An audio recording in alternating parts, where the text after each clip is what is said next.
Radio-Canada doit procéder dans les prochains jours à de nouvelles mises à pied. On parle de 2000 postes coupés. Plusieurs stations régionales risquent de fermer.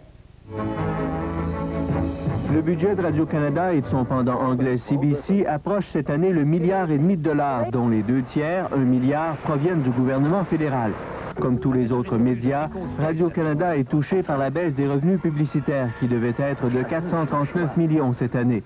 La Société d'État trouve également que les 500 mises à pied effectuées l'an dernier lui ont coûté cher en prime de séparation. Toujours est-il que Radio-Canada a réclamé auprès d'Ottawa de nouveaux fonds estimés à 100 millions de dollars pour boucler son budget et que cette année, le fédéral n'était pas très en frais. Comme tous les ministères, comme à peu près tous les programmes, il y a une discussion budgétaire et à l'intérieur de ça, il y a Radio-Canada comme tous les autres programmes et tous les autres ministères. Résultat, Radio-Canada s'apprête à annoncer de nombreuses mises à pied. Le chiffre pourrait atteindre 2000. On parle à nouveau de fermer des stations régionales, Sept-Îles et Matane au Québec, Sydney dans les Maritimes, Windsor en Ontario. Radio-Canada menace également de se retirer du canal parlementaire qui diffuse les travaux des communes et de mettre la clé dans la porte de Radio-Canada International, basée à Montréal et qui emploie près de 200 personnes.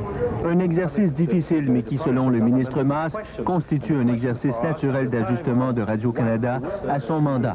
Alors, il faut toujours que tu t'ajustes en fonction de ton marché et en fonction de ta mission ou dans le secteur privé de la niche que tu veux développer.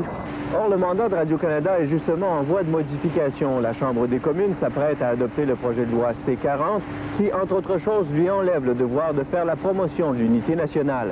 C'est une modification, croient certains, qui pourrait permettre d'autres réductions, cette fois dans les services français à l'extérieur du Québec. Guy Gendron, à Ottawa.